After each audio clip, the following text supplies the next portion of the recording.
Near my hometown of Woy Woy, there is a very long train tunnel.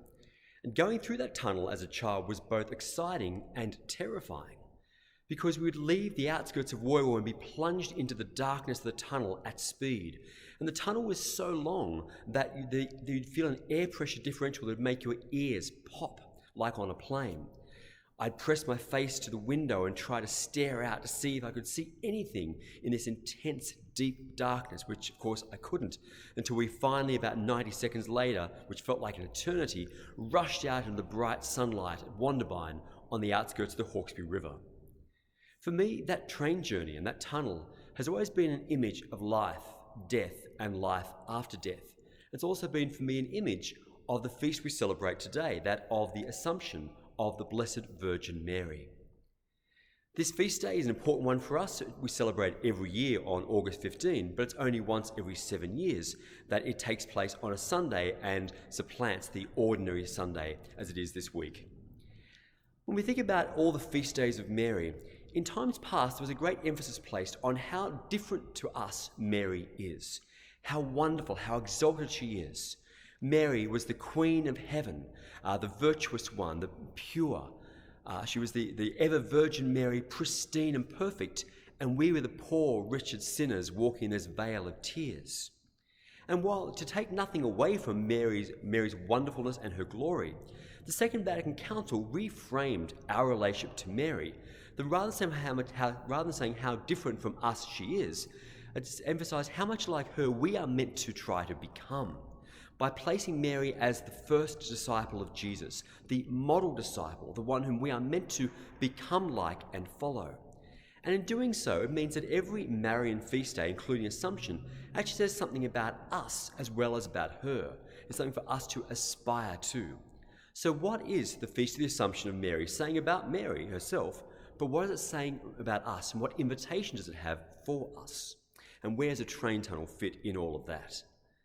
Well, the Assumption of Mary is pitched as being the day in which Mary, at the end of her earthly life, was assumed body and soul into heaven. That's in the Western Church, we describe it that way, but in the Eastern churches, this feast day is called the Dormition of Mary, Dormition or falling asleep, and falling asleep being euphemistic for death. Very clear in the Eastern Church, they celebrate the death of Mary and then her assumption into heaven.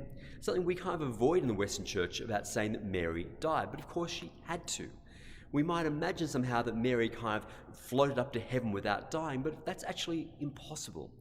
If Mary follows Jesus into heaven, Jesus died on the cross before going to heaven, and so there is no shortcut to heaven without dying. Not for Mary, not for us, if there wasn't for Jesus.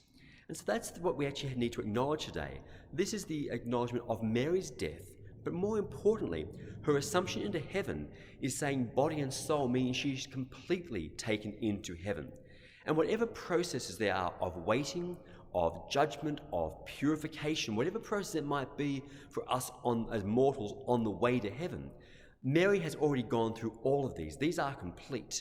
And Mary is completely, perfectly in heaven, adoring the Lord in his glory, and she then shares in the glory of all the saints, first among the saints in heaven. That's what Mary's assumption is for her. And then it says for us too, that we therefore are destined to go through the same journey. But where we are aiming to get to, Mary already is. And so for me, that image of the train and the tunnel is something that Mary has a special place in. That if we imagine that we are each carriages going on that train, going through the tunnel, from life through the tunnel of death, and then emerging out the other side into the light of new life. Mary is the first carriage. She is the first class carriage. We might all be the economy class at the back, but we all get there in the end. And so we can look to Mary, though, and enjoy and celebrate with her that she is already enjoying the perfection in heaven.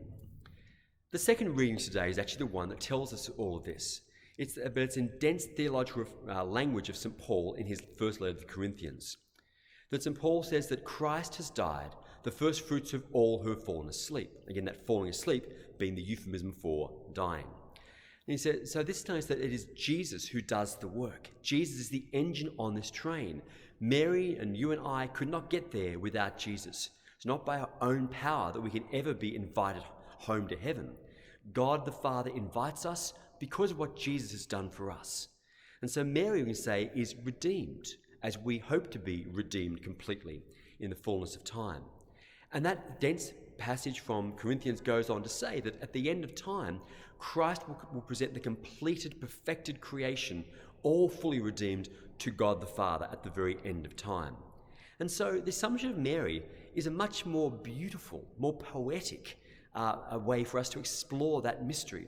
St. Paul's writings are wonderful, but they're dense theological words and phrases.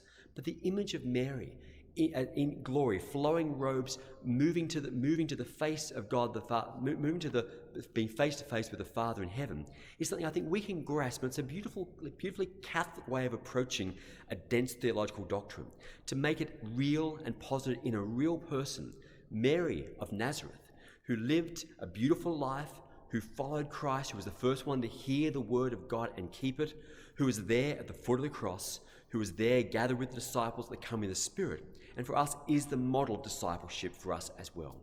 The journey Mary has gone on, that we celebrate today, is the one that we hope to go through as well. We have begun that journey, but there is still so much more for us to go.